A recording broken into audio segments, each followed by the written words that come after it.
Ukraine ಅಧ್ಯಕ್ಷ Zelensky ಅವರನ್ನು ಭೇಟಿ ಮಾಡಿದ್ದಾರೆ. 2.5 ವರ್ಷದಿಂದ ಯುದ್ಧದಲ್ಲಿ ತೊಡಗಿರುವ ಎರಡೂ ದೇಶಗಳ ನಡುವೆ ಶಾಂತಿ ಮೂಡಿಸಲು ಮೋದಿ ಯತ್ನ ಮಾಡ್ತಾ ಇದ್ದಾರೆ.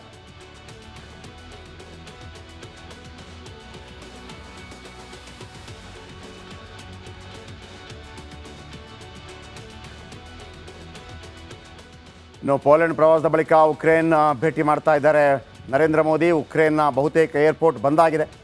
ರೈಲಿನ ಮೂಲಕ ಉಕ್ರೇನ್ಗೆ ತೆರಳಿದ ಪ್ರಧಾನಿ ನರೇಂದ್ರ ಮೋದಿ ರಸ್ತೆ ಮಾರ್ಗದಲ್ಲಿ ತೆರಳುವುದು ಅಪಾಯಕಾರಿಯಾಗಿದೆ, ಯುದ್ಧ, ಆದ್ದರಿಂದ ರೈಲಲ್ಲೇ ಪ್ರಯಾಣ ಬೆಳೆಸಿದ್ದಾರೆ ನರೇಂದ್ರ ಮೋದಿ. 10 ಗಂಟೆ ಕಾಲ ರೈಲು ಪ್ರಯಾಣ ಮಾಡಿದ ನರೇಂದ್ರ ಮೋದಿ ಮೊದಲ ಬಾರಿ 10 ಗಂಟೆ ರೈಲು ಯಾನ ಮಾಡಿದರು. ಮೋದಿ ಬಳಸಿದ ರೈಲಿನ ಹೆಸರು ರೈಲ್ ಫೋರ್ಸ್ 1. ದುಬಾರಿ ಸೋಫಾ, ದುಬಾರಿ ಟಿ ವಿ ಇರುತ್ತೆ ಇದರಲ್ಲಿ. ರೈಲಲ್ಲಿ ಮಲಗಲು ಆರಾಮದಾಯಕ ಬೆಡ್ ಇರುತ್ತೆ. ಸಭೆ ಮಾಡಲು ವಿಶೇಷ ರೂಮ್ ವ್ಯವಸ್ಥೆ ಇರುತ್ತೆ. ಇಡೀ ರೈಲು ಬುಲೆಟ್ ಪ್ರೂಫ್ ಆಗಿರುತ್ತೆ. ಗುಂಡಿನ ದಾಳಿ, ಬಾಂಬ್ ದಾಳಿಗೆ ರೈಲು ಬೆದರಲ್ಲ, ಜಗ್ಗಲ್ಲ, ಬಗ್ಗಲ್ಲ. ಯುದ್ಧದ ವೇಳೆ ವಿದ್ಯುತ್ ಕಡಿತವಾಗುವ ಸಾಧ್ಯತೆ ಇರುತ್ತೆ. ಈ ರೈಲು ಡೀಸೆಲ್ ಮೂಲಕ ಚಲಿಸುತ್ತೆ. ಡೀಸೆಲ್ ಮೂಲಕ ಕೂಡ ಜೋ ಬೈಡನ್, ಮ್ಯಾಕ್ರೋನ್ ಇದೇ ರೈಲು ಬಳಸ್ತಾ ಇರ್ತಾರೆ. ಇಷ್ಟೆಲ್ಲವೂ ಕೂಡ 10 ಗಂಟೆಗಳ ಕಾಲ ರೈಲಲ್ಲಿ ಪ್ರಯಾಣ ಮಾಡಿದ್ದಾರೆ ನರೇಂದ್ರ ಮೋದಿ. ಇನ್ನು ಬಾಂಗ್ಲಾದೇಶದಲ್ಲಿ ಹಿಂದೂಗಳು ಬದುಕೋದೇ ಕಷ್ಟವಾಗಿದೆ. ಅಲ್ಲಿ ಬದುಕಬೇಕು ಅಂದರೆ ಒಂದು ಇಸ್ಲಾಂಗೆ ಮತಾಂತರ ಆಗಬೇಕು, ಇಲ್ಲ ದೇಶ ಬಿಟ್ಟು ಓಡೋಗಬೇಕು. ಬಾಂಗ್ಲಾದೇಶದ ಮಾಜಿ ವಿದ್ಯಾರ್ಥಿಗಳು ಹಿಂದೂ ಶಿಕ್ಷಕನ ಮೇಲೆ ದೌರ್ಜನ್ಯ ಎಸಗಿ ಬಲವಂತವಾಗಿ ರಾಜೀನಾಮೆ ಪಡೆದ ವಿಡಿಯೋ ವೈರಲ್ ಆಗ್ತಾ ಇದೆ. ಇಸ್ಕಾನ್ನ ರಾಧಾರಾಮನ್ ದಾಸ್ ಈ ವಿಡಿಯೋ ಹಂಚಿಕೊಂಡಿದ್ದು, ಪಾಠ ಮಾಡಿದ ಹಿಂದೂ ಶಿಕ್ಷಕನಿಗೆ ಮುಸ್ಲಿಂ ವಿದ್ಯಾರ್ಥಿಗಳು ಅವಮಾನಿಸ್ತಾ ಇದ್ದಾರೆ ಅಂತ ದಾಸ್ ಕಿಡಿಕಾರಿದ್ದಾರೆ. ಹಿಂದೂಗಳನ್ನು ಕಾಪಾಡಬೇಕು ಅಂತ ಏನದು, ಬಾಂಗ್ಲಾದೇಶದಲ್ಲಿ ಹಿಂದೂಗಳು ಬದುಕೋದೇ ಕಷ್ಟವಾಗಿದೆಯಂತೆ. ಬಾಂಗ್ಲಾದೇಶದಲ್ಲಿ ಹಿಂದೂಗಳ ಮನೆಗಳು ಟಾರ್ಗೆಟ್ ಆಗಿದೆಯಂತೆ. ಠಾಕೂರ್ ಗಾಂವ್ನಲ್ಲಿ ಹಿಂದೂಗಳ ಮನೆಗೆ ಬೆಂಕಿ ಇಟ್ಟಿದ್ದಾರಂತೆ. ಠಾಕೂರ್ ಗಾಂವ್ನಲ್ಲಿ ದೇವಿಗಂಜ್ನಲ್ಲಿ ದಾಳಿ ನಡೆದಿದೆಯಂತೆ. 15 ಜನರಿದ್ದ ಹಿಂದೂ ಕುಟುಂಬದ ಮನೆಗೆ ಕೊಳ್ಳಿ ಇಟ್ಟಿದ್ದಾರಂತೆ. ನಿನ್ನೆ ರಾತ್ರಿ ಬಾಂಗ್ಲಾದೇಶದಲ್ಲಿ ಈ ಘಟನೆ ನಡೆದಿದೆಯಂತೆ. ಹಿಂದೂಗಳನ್ನು ಬಿಡಬೇಡಿ, ಹಿಂದೂಗಳ ಮೇಲೆ ದಾಳಿಗೆ ಬಾಂಗ್ಲಾದೇಶದಲ್ಲಿ ಫರ್ಮಾನು ಹೊರಡಿಸಲಾಗ್ತಾ ಇದೆ. ಕಟ್ಟರ್ ಇಸ್ಲಾಂ ಸಂಘಟನೆ ಜಮಾತೆ ಇಸ್ಲಾಮಿ ಫರ್ಮಾನು ಹೊರಡಿಸಿದೆ. ಹಿಂದೂಗಳಿಗೆ ಮುಸ್ಲಿಂ ಮೌಲಾನಗಳಿಂದ ನೇರ ಧಮಕಿ ಬಂದಿದೆ. ಹಿಂದೂಗಳು DJ ಹಾಕುವಂತಿಲ್ಲ, ಹಾಡು ಹಾಕುವಂತಿಲ್ಲ. ಹಿಂದೂಗಳು ಯಾವುದೇ ಮೆರವಣಿಗೆ ನಡೆಸುವಂತಿಲ್ಲ. ಹಿಂದೂಗಳ ಮನೆ, ದೇವಸ್ಥಾನಗಳಿಗೆ ಕೊಳ್ಳಿ ಇಡಲಾಗ್ತಾ ಇದೆ. ಜಮಾತೆ ಇಸ್ಲಾಮಿ ಮುಂದೆ ಯೂನುಸ್ ಸರ್ಕಾರ ಮೌನ ವಹಿಸಿದೆ. ಆಮೇಲೆ ಹಿಂದೂಗಳಿಗೆ ಕೆಲಸ ಇಲ್ಲ. ಹಿಂದೂಗಳ ಮನೆ, ಅಂಗಡಿ, ದೇಗುಲಕ್ಕೆ ಬೆಂಕಿ ಇಟ್ಟಿದ್ದಾಯಿತು. ಇದೀಗ ಹಿಂದೂಗಳ ಅಂಗಡಿಗಳ ಲೂಟಿ ನಡೀತಾ ಇದೆ. ಬಾಂಗ್ಲಾದೇಶದ 42 ಜಿಲ್ಲೆಗಳಲ್ಲಿ 278 ಬಾರಿ ದಾಳಿ ನಡೆದಿದೆ. ಬಾಂಗ್ಲಾದೇಶದಲ್ಲಿ ಈಗ ಹಿಂದೂ ನೌಕರರೇ ಟಾರ್ಗೆಟ್ ಆಗಿದ್ದಾರೆ. ಹಿಂದೂಗಳ ವಿರುದ್ಧ ಮುಸ್ಲಿಂ ಸಂಘಟನೆಗಳಿಂದ ಸಮರ. ಸರ್ಕಾರಿ ನೌಕರರಲ್ಲಿರೋ ಹಿಂದೂಗಳನ್ನು ಹುಡುಕ್ತಾ ಇದ್ದಾರೆ. ಹಿಂದೂ ಅಧಿಕಾರಿಗಳಿಂದ ರಾಜೀನಾಮೆ ಪಡೀತಾ ಇದ್ದಾರೆ. ಬಲವಂತದಿಂದ ರಾಜೀನಾಮೆ ಪತ್ರಕ್ಕೆ ಸಹಿ ಹಾಕಿಸ್ತಾರೆ. ಬಾಂಗ್ಲಾದೇಶ ವಿವಿಯ ಚಾನ್ಸಲರ್ ರಾಜೀನಾಮೆ ಕೊಟ್ಟಿದ್ದಾರೆ. ಕಾಲೇಜ್ ಲೆಕ್ಚರ್ ರಾಜೀನಾಮೆ ಪಡೆದಿದ್ದಾರೆ. ವಿದ್ಯಾರ್ಥಿಗಳು ಸರ್ಕಾರಿ ಶಾಲೆಗಳ ಹಿಂದೂ ಟೀಚರ್ಗಳನ್ನು ಕೂಡ ಬಿಟ್ಟಿಲ್ಲ. ಸಹಿ ಮಾಡಿದ್ರೆ ಥಳಿಸ್ತಾರೆ, ಮನಸ್ಸಿಗೆ ಬಂದಂತೆ ಹೊಡಿತಾರೆ.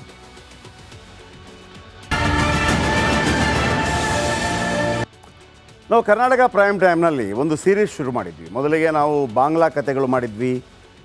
ಅಷ್ಟಾದ ನಂತರ ಇಸ್ರೇಲ್ ಕಥೆಗಳು ಮಾಡಬೇಕು ಅಂತ ಹೇಳುವಾಗ ಸಿದ್ದರಾಮಯ್ಯನವರ ಸ್ಟೋರಿ ಬಂತು ಮೂಡ ವಿಚಾರಕ್ಕೆ ಸಂಬಂಧಪಟ್ಟ. ಇದೇ ಒಳ್ಳೆ ಟೈಮ್ ಅಂತೇಳಿ ಅದನ್ನೇ ನಾವು ಅವರ ಬಾಯಲ್ಲೇ ಅವರ ಕಥೆಗಳನ್ನು ಹೇಳಿಸುವಂಥ ಪ್ರಯತ್ನ. ಸಿದ್ದರಾಮಯ್ಯನವರಿಗೆ ಎಷ್ಟು ಜನ ಅಣ್ಣ ತಮ್ಮಂದಿರು? ನೀವು ಉತ್ತರ ಪ್ರದೇಶ ಮುಖ್ಯಮಂತ್ರಿ ಯೋಗಿ ಆದಿತ್ಯನಾಥ್ ಅವರ ಕುಟುಂಬದವರು ಈಗಲೂ ಅವರವರ ಕೆಲಸ ಮಾಡ್ಕೊಂಡಿದ್ದಾರೆ ಅಂತ ಕೇಳಿದರೆ, ಹಾಗೆಯೇ ಸಿದ್ದರಾಮಯ್ಯನವರು ಫ್ಯಾಮಿಲಿಯವರು ಕೂಡ ಅದೇ ಅವರವರ ಕೆಲಸವನ್ನು ಮಾಡ್ಕೊಂಡಿದ್ದಾರೆ. ಆಮೇಲೆ ಸಿದ್ದರಾಮಯ್ಯನವರು ಯಾವುದೇ ಮುಖ್ಯಮಂತ್ರಿ ಆದಾಗಲೂ ಕೂಡ ಯಾವುದೇ ಮದುವೆಗಳನ್ನು ಅರಮನೆ ಮೈದಾನದಲ್ಲಿ ಮಾಡಿಸಿದ ಇತಿಹಾಸನೇ ಇಲ್ಲ. ಎಲ್ಲ ಮೈಸೂರಲ್ಲಿ, ಅವರ ಊರಲ್ಲೇ. ಆಮೇಲೆ ಸಿದ್ದರಾಮಯ್ಯನವರು ಸೂಟ್ ಹಾಕಿದ್ದು ಭಾಳ ಕಡಿಮೆ. ವಿದೇಶಕ್ಕೆ ಹೋದಾಗ ಏನೋ ಹಾಕ್ತಾರೆ, ಆದರೆ ಸಿದ್ದರಾಮಯ್ಯ ಪಂಚೆಯೇ ಯಾಕೆ ಧರಿಸ್ತಾರೆ?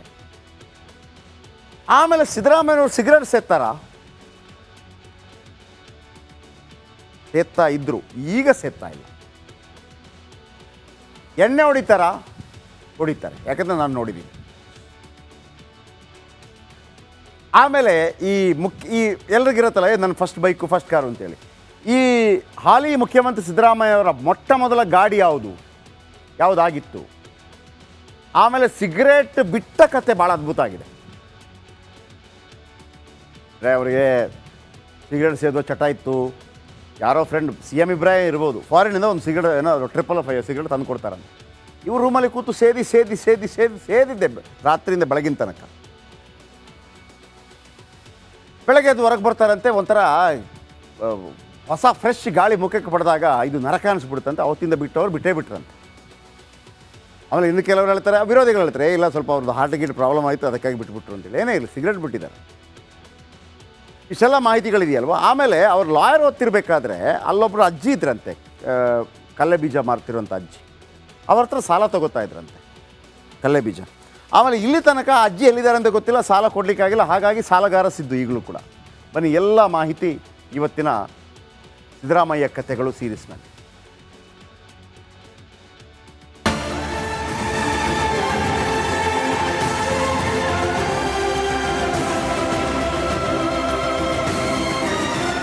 ಸಿದ್ದರಾಮಯ್ಯ ಬಗ್ಗೆ ಯಾರಿಗೂ ಗೊತ್ತಿಲ್ಲದ ಕೆಲವು ವಿಷಯಗಳಿವೆ. ಮೊದಲಿಗೆ ಅವರ ಕುಟುಂಬದತ್ತ ಕಣ್ಣು ಹಾಯಿಸೋದಾದ್ರೆ, ಸಿದ್ದುಗೆ ಒಬ್ಬ ಅಣ್ಣ, ಇಬ್ಬರು ಅಕ್ಕ, ಇಬ್ಬರು ಕಿರಿಯ ಸಹೋದರಿಯರಿದ್ದಾರೆ. ಇಡೀ ಕುಟುಂಬದಲ್ಲಿ ಪದವೀಧರರಾಗಿರುವ ಏಕೈಕ ವ್ಯಕ್ತಿ ಸಿದ್ದರಾಮಯ್ಯ. ಸಹೋದರ ಸಹೋದರಿಯರಲ್ಲಿ ಯಾರು ಕೂಡ 10ನೇ ತರಗತಿಯನ್ನೂ ಓದಿಲ್ಲ.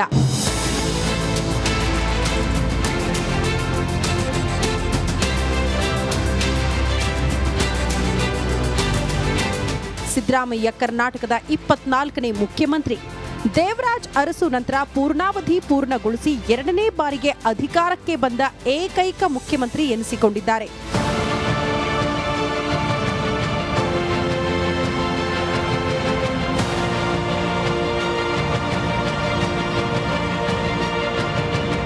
ರಾಜ್ಯದಲ್ಲಿ 13 ಬಜೆಟ್ ಮಂಡಿಸಿರುವ ಏಕೈಕ ರಾಜಕಾರಣಿ ಸಿದ್ದರಾಮಯ್ಯ. 2 ಬಾರಿ ಡಿಸಿಎಂ ಸೇವೆ ಸಲ್ಲಿಸಿರುವ ಏಕೈಕ ನಾಯಕ ಕೂಡ ಸಿದ್ದರಾಮಯ್ಯ.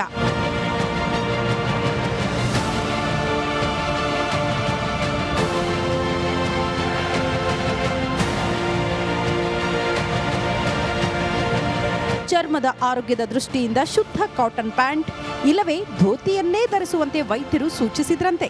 1992ರ ಬಳಿಕ ಸಿದ್ದರಾಮಯ್ಯ ಧೋತಿ ಮಾತ್ರ ಧರಿಸುತ್ತಿದ್ದಾರೆ. ಬೆಂಗಳೂರಿನ ಅವಿನ್ಯೂ ರಸ್ತೆಯಲ್ಲಿರುವ ಖಾದಿ ಅಂಗಡಿಯಲ್ಲಿ ಸಿದ್ದು ಬಟ್ಟೆ ಖರೀದಿ ಮಾಡ್ತಾರೆ.